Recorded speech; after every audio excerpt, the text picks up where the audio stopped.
함께 나누실 말씀 출애굽기 12장 21절에서 36절까지 말씀입니다. 출애굽기 12장 21절에서 36절까지 말씀입니다. 제가 말씀을 읽도록 하겠습니다. 모세가 이스라엘 모든 장로를 불러서 그들에게 이르되 너희는 나가서 너희의 가족대로 어린 양을 택하여 유월절 양으로 잡고 우슬초 묶음을 가져다가 그릇에 담은 피에 적셔서 그 피를 문 임방과 좌우설주에 뿌리고 아침까지 한 사람도 자기 집 문 밖에 나가지 말라. 여호와께서 애굽 사람들에게 재앙을 내리려고 지나가실 때에 문 임방과 좌우 문설주의 피를 보시면 여호와께서 그 문을 넘으시고 멸하는 자에게 너희 집에 들어가서 너희를 치지 못하게 하실 것임이라.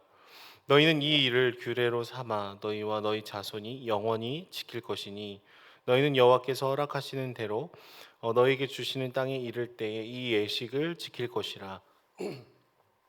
이후에 너희의 자녀가 묻기를 이 예식이 무슨 뜻이냐 하거든 너희는 이르기를 이는 여호와의 유월절 제사라.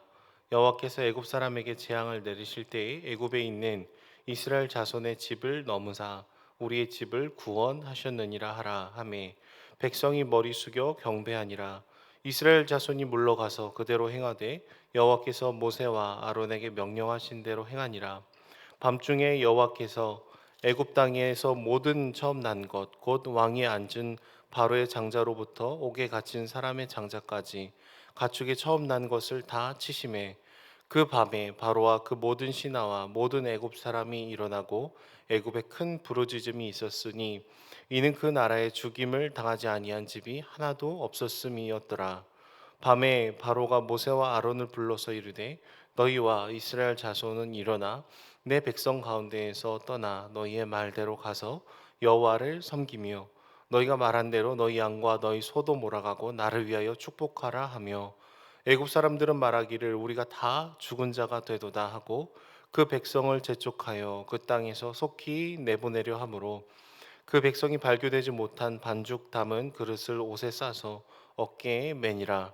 이스라엘 자손이 모세의 말대로 하여 애굽 사람에게 은금 패물과 의복을 구하매 여호와께서 애굽 사람들에게 이스라엘 백성에게 은혜를 입히게 하사 그들이 구하는 대로 주게 하심으로 그들이 애굽 사람의 물품을 취하였더라. 아멘. 예전에 몽골로 단기 선교를 갔을 때 어린 양을 잡는 광경을 본 적이 있습니다. 몽골에서 양을 잡을 때는요 가장 고통스럽지 않게 양을 죽이는 것이 예의라고 했습니다. 그래서 먼저 이렇게 목에 5cm 정도의 칼로 구멍을 내고요 그 안에 이렇게 손을 집어 넣습니다. 내장을 지나서 숨통을 한 번에 이렇게 탁 끊어 버립니다. 그러면 고무줄이 갑자기 탁 끊어지는 소리가 들리면서 그 양이 눈빛을 잃고 바로 죽게 됩니다. 그럼 그 다음부터 그 피를 취하고 가죽을 벗기고 이제 그 양을 수습하는 과정들을 보이게 됩니다. 어린 양은 죽음을 예상하고 뒷걸음질 치는 모습을 보입니다. 하지만 아무 신음도 내지 않은 채 또 죽음을 맞이하는 모습을 동시에 보이기도 하죠. 저는 그 몽골에서 그 양의 죽음을 제 눈으로 보아가면서 우리 죄를 위해서 이 땅에 오신 예수님을 어린 양으로 비유하고 있는 주님의 말씀을 더욱더 깊이 고민하고 떠올리게 되었던 것 같습니다. 이 하나님의 사랑과 그러나 예수님의 이 죽음이 더욱더 선명하게 기억이 남게 되는 것이죠. 오늘 말씀의 본문 가운데에서는 유월절의 어린 양에 대해서 나오고 있습니다. 이 하나님은요 애굽 사람들이 섬기는 우상들을 파하기 위해서 지금 10가지 재앙들을 막 일으키시고 계시죠. 오늘의 본문은 그 마지막인 이 장자의 죽음에 관한 것이었습니다. 지금도 장자 첫 번째 난 아들, 뭐 자녀들 다 소중하지만 그때 있어서 첫 번째 아들은 더 커다란 의미를 가지고 있었습니다. 하지만 주님께서는 이 마지막에 주님의 이 재앙 가운데 첫 번째 태어난 모든 것을 지금 심판하시는 장면을 보여주시죠. 하지만 이 심판으로부터 피할 길을 내어주고 계신데 그것은 양을 잡고 그 피를 그 문설주에 바르는 것들이었습니다. 이 피가 발라져 있는 집은 장자의 죽음에서 건져냄을 받게 되는 것이죠. 처음에는 모세와 아론의 이야기에 전혀 귀를 기울이지 않던 이스라엘 백성들도 이제는 하나님이 누구신지를 점점 몸으로 경험해가면서 알게 되었습니다.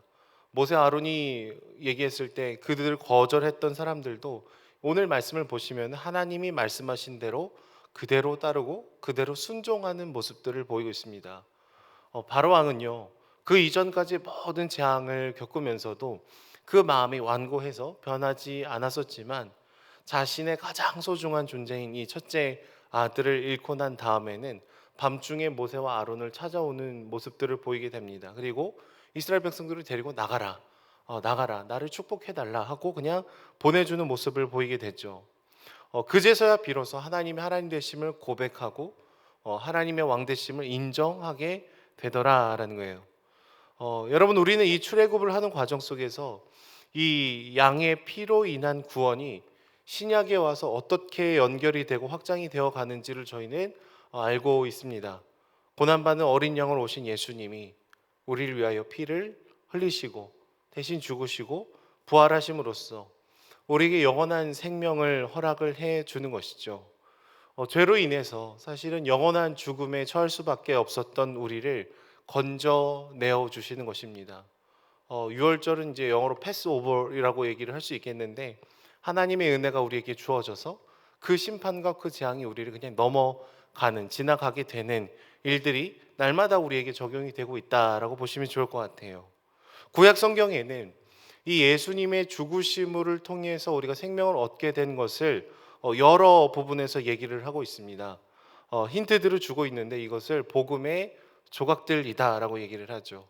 구약에 뿌려져 있었던 많은 모티브들을 하나님께서 연결하시면서 나중에 신약에 오신 예수님께로 초점을 맞춰 가시는 것들입니다. 오늘 본문 가운데 하나님은 분명히 이 유월절의 의미를 기억하고 지키고 다음 세대들에게 가르치며 영원히 이것을 행할 것을 우리에게 얘기를 해 주고 있습니다.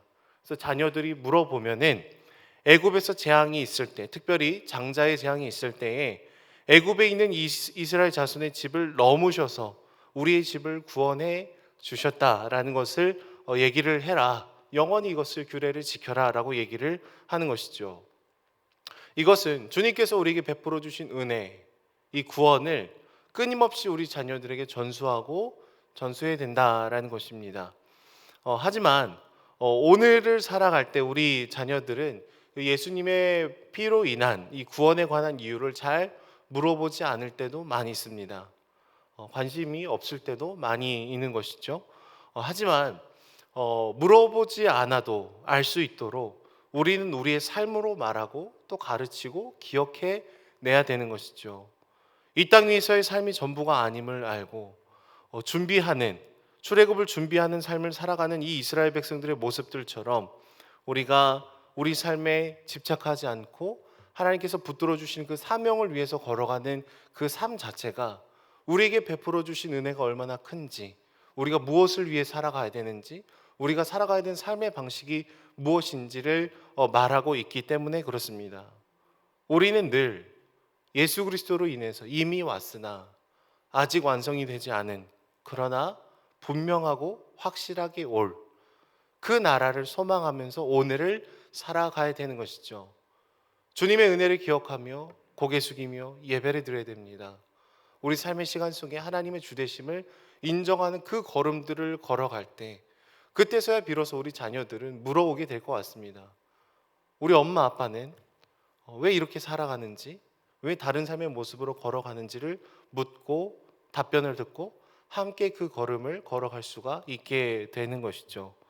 그리고 자녀들이 물어볼 때 예수님이 우리 어린 양이 되어 주셔서 우리를 지키시고 보호하시고 생명을 주시고 구원해 주신 것을 저희가 얘기해 줄 수가 있는 것입니다.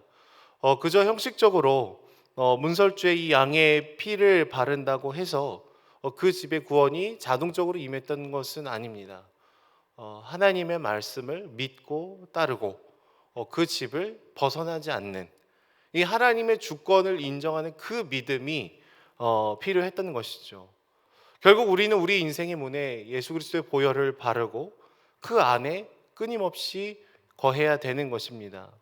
만약에 우리 삶 안에 여전히 하나님의 주인 되심을 인정하지 않고 그냥 예수 그리스도의 십자가의 보혈을 교리적으로만 동의하고 그 집 밖에를 나가면서 우리 멋대로 여전히 세상과 똑같이 살아간다면 우리 마음을 잘 돌아봐야 될 필요가 있는 것이죠. 저 안에 사랑하는 여러분, 우리를 위하여서 기꺼이 자기 자신의 피를 흘리시며 죽음을 선택하시며 십자가로 달려가신 예수 그리스도의 사랑을 고백하는 오늘 이 새벽이 되기를 소망합니다. 그리고 이 구원의 기쁨의 소식을 더 명확하게 우리가 고백하고 알아가고 느끼면 느낄수록 우리 사랑하는 자녀들, 다음 세대들에게도 우리가 그것을 증언할 수 있는 증인이 될 수가 있는 것이죠. 이스라엘 백성들이 유월절의 의미를 점점 알아갈 때 그들은 머리를 숙여 주님을 예배하고 경배하는 모습을 보이고 있습니다. 하나님의 은혜를 알게 되면 우리는 엎드리게 되고 하나님의 은혜만을 바라보며 감사하게 되는 것이죠. 물론 출애굽 이후의 삶을 보면 여전히 광야의 생활이 주어져 있고 여전히 하나님만을 믿으면서 걸어가는 삶이 그렇게 낭만적이지는 않겠지만 하나님의 이 명확한 구원의 소망을 붙들 때 우리는 전혀 다른 삶으로 걸어가는, 그러나 하나님을 신뢰하는 삶을 여전히 살아갈 수가 있는 것이죠. 오늘 말씀을 보시면 광야에 나가기 전에 이 애굽 사람들의 은, 금, 패물, 의복을 이스라엘 백성들에게 입히시는 장면들이 나오고 있습니다. 섬세하게 그들의 필요를 채워주시고 도와주시고 함께 해 주는 것이죠. 오늘 우리의 삶 가운데서도 하나님께서 우리 이름을 아시고 그냥 구원해 주실 뿐만 아니라 필요를 채우시고 붙드시고 인도하시는, 그리고 하나님께서 말씀해 주신 것을 그대로 성취해 가시는 것들을 바라보기를 소망합니다. 우리는 지금 10번째 재앙에 서서 하나님께서 이렇게 하셨구나라고 느끼지만 처음 모세와 아론이 찾아갔을 때 이런 놀라운 일이 있을 거다라고 얘기했을 때 이스라엘 백성들은 전혀 상상하지 못했고 현실성이 없다고 얘기를 했고 모세와 아론을 부정했다라는 것을 저희는 기억해 볼 필요성이 있습니다. 결국 오늘 우리에게 주어지는 많은 삶의 고통과 힘듦과 어려움 속에서도 주님은 말씀하시고 그 말씀을 이루시고 우리 사랑하는 자녀들 또 우리의 인생을 붙드시고 인도해 가는 분이신 것이죠. 이 구원의 감격이 다시금 우리 안에 명확해지기를 소망합니다. 우리에게 영원한 생명을 주기 위해서 기꺼이 십자가로 뛰어가시는 주님의 그 은혜가 다시금 우리에게 감동이 되어서 눈물이 흐르고 고개가 숙여지는 놀라운 은혜가 우리 안에 다시금 회복되기를 축복합니다. 기도하며 나아가도록 하겠습니다. 사랑의 주님, 참으로 연약하고 부족한 저희들임에도 불구하고 저희를 사랑하시어 6월절의 어린 양이 되어주심을 주님 감사합니다. 우리 영혼의 그 마음의 문에 예수 그리스도의 보혈을 바르고 그것뿐만 아니라 주의 말씀을 그대로 순종해서 하나님께서 말씀하시는 바를 그대로 듣고 따르며 나아가는 저희들이 될 수 있도록 주님 붙들어 주시옵소서. 애굽에서의 삶이 전부가 아니라 주님께서 약속해 주실 그 약속의 땅이 있음을 우리가 믿으며 그 삶을 준비하는 삶을 살아갈 수 있도록 붙들어 주시고 늘 이 십자가의 은혜가 우리 안에 날마다 더 명확해지는 놀라운 역사가 일어날 수 있도록 주님 축복하여 주시옵소서. 감사드리며 예수님의 이름으로 기도드립니다. 아멘.